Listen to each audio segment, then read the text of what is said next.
آخر کون تھا وہ بادشاہ جس نے زمین کے ساتھ ساتھ جنات، ہوا، چاند، پرندوں اور حیوانوں پر حکومت کیا؟ یہ ایک ایسا بادشاہ تھا جس نے 10 یا 20 سال نہیں بلکہ 700 سال سے بھی زیادہ دنوں تک تمام روح زمین۔ بادشاہ کی موت کا منظر اتنا عجیب تھا جس کے بارے میں کسی نے سوچا نہیں ہوگا۔ حضرات، جس بادشاہ کے بارے میں ہم آپ کو بتانے جا رہے ہیں ان کا نام ہے حضرت سلیمان علیہ السلام۔ اللہ رب العزت نے سلیمان کو سلطنت عطا کی تھی۔ آپ کی حکومت نہ صرف انسانوں بلکہ جناتوں اور حیوانوں پر بھی تھی۔ تمام جنات آپ کے حکم کے تابع تھے اور یہ جنات آپ کے کہنے پر بڑے بڑے محل اور بڑی بڑی عمارتیں بناتے تھے۔ ان جناتوں میں سرکش بھی تھے لیکن اس کے باوجود وہ آپ کے فرما بردار تھے۔ اتنی ساری نعمتیں اور اتنی بڑی حکومت کے باوجود آپ کو بھی موت سے نجات نہ تھی اور موت آپ کو بھی مقرر وقت پر آنی تھی۔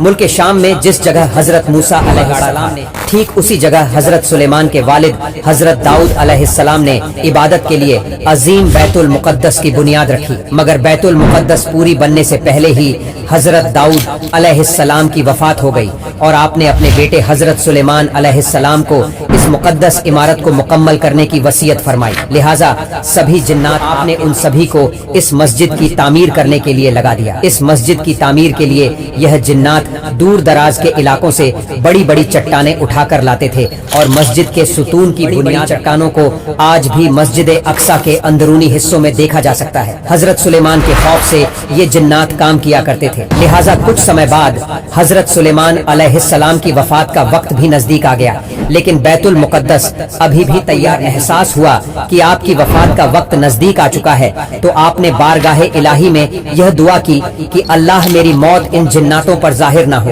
اور وہ اسی طرح میرے کام میں لگے رہے۔ اگر جناتوں کو حضرت سلیمان کی موت کا پتہ لگ جاتا تو وہ وہی کام چھوڑ دیتے اور ادھوری رہ جاتی۔ اس کے بعد حضرت سلیمان نے جناتوں کو تعمیر کام کی جگہ ایک شیشے کا چھوٹا سا مکان بنانے کا حکم دیا تو جناتوں نے اس شیشے کے مکان کو تعمیر کر دیا۔ آپ وہاں عبادت کرنی شروع کی۔ آپ علیہ السلام اس شیشے کے محل میں عبادت کرنے لگے۔ آپ جب عبادت کے لیے کھڑے ہوتے تو کئی دنوں تک ایسی ہی عبادت کیا کرتے۔ ایک دن جب جنات بیت المقدس کی تعمیر میں مشغول تھے تو آپ اسی شیشے کے محل میں عبادت کرنے کے لیے گئے۔ آپ نے اپنا عصا مبارک زمین پر رکھا اور شروع کیا۔ اسی دوران آپ کی روح قبض کر لی گئی اور آپ کی وفات ہو گئی۔ روح قبض ہونے کے بعد بھی آپ اپنے عصا کے ساتھ یہ سمجھتے رہے کہ آپ عبادت میں مشغول ہیں اور وہ آپ کو زندہ سمجھ کر اپنے کام کو انجام دیتے رہے۔ آپ ایسے ہی عصا کے سہارے سے کئی عرصے تک کھڑے رہے۔ کچھ روایتوں میں آتا ہے کہ آپ اس عصا کے سہارے 1 یا 2 مہینے تک کھڑے رہے۔ وہی کچھ روایتوں میں کہا گیا ہے